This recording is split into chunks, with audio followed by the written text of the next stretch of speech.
महाराज जी, बच्चे के माता पिता, अगर बच्चा कम उम्र का है और माता पिता में से कोई एक की डेथ हो जाती है तो वो माँ या पिता उसको बहुत अच्छे से पाल लेता है, मतलब बहुत प्रेम देकर सारी इच्छाएं भी पूरी करता है।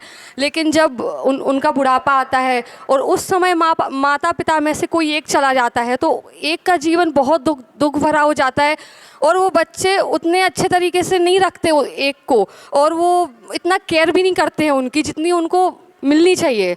तो महाराज जी, इसमें उनके अशुभ कर्म रहते हैं माता पिता के या बच्चे के? देखिएगा, हमारी भारत की परंपरा में कभी भी माता पिता पालना सिखाया ही नहीं गया, हमेशा बच्चे पालना सिखाया गया।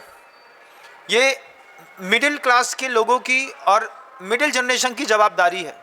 एक तरफ दादा दादी बैठे हैं और एक तरफ आपका बच्चा बैठा है, तो आपका झुकाव आपके बच्चे की ओर है, आपके पिता का झुकाव आपकी ओर है। हमारी भारतीय संस्कृति में सबको संतान पालना ही सिखाया। वृद्धों को लालन पालन करने का हुनर किसी भी भारतीय संस्कृति में सिखाया नहीं लोगों ने, सिखाना चाहिए था। हमको बच्चे पालना बहुत अच्छे से आते हैं। छोटा सा बच्चा सर्वाइवल के लिए क्या मांग रहा है आपको पता है, लेकिन एक वृद्ध पिता सर्वाइवल के लिए क्या मांग रहा है आप कभी उस तरफ ध्यान नहीं देते। इसलिए 4 आश्रम की व्यवस्था हमारे यहाँ लिखी गई थी। ब्रह्मचर्य आश्रम था, उसके बाद गृहस्थ आश्रम था, उसके बाद वानप्रस्थ था। वानप्रस्थ आश्रम इसलिए बनाया गया था कि जब तुम्हारी गृहस्थी में से उजड़ने लगे, मन उखड़ने लगे, लोग निंदा करने लगे, ना पूछें, तो धीरे धीरे मन को घर से उखाड़ो।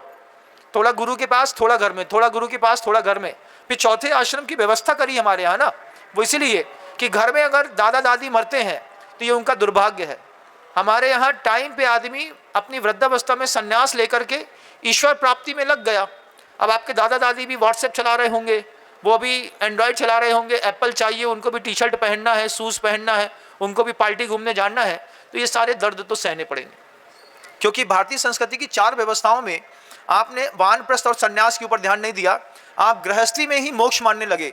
इस गलती के कारण घर के माता पिता को परेशानियां झेलनी पड़ी। अगर आप वानप्रस्थी हो जाते, इतने सारे आश्रम बने हुए हैं जहां पर बहुत अच्छा धर्म ध्यान होता है।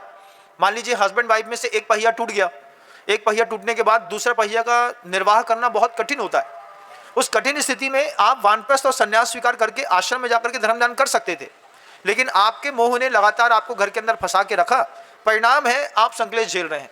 अभी भी अगर मान लीजिए अति संकलेश होता है तो आप साधिका आश्रम में जाकर के, महिलाएं हैं तो वहां साधना कर सकती हैं, शुद्ध भोजन 2 समय करिए, ईश्वर भजन करिए, धर्म ध्यान करिए। अब ये पसंद ही नहीं है तो गृहस्थी में तो संकलेश झेलना ही पड़ता है, इसमें कोई आपत्ति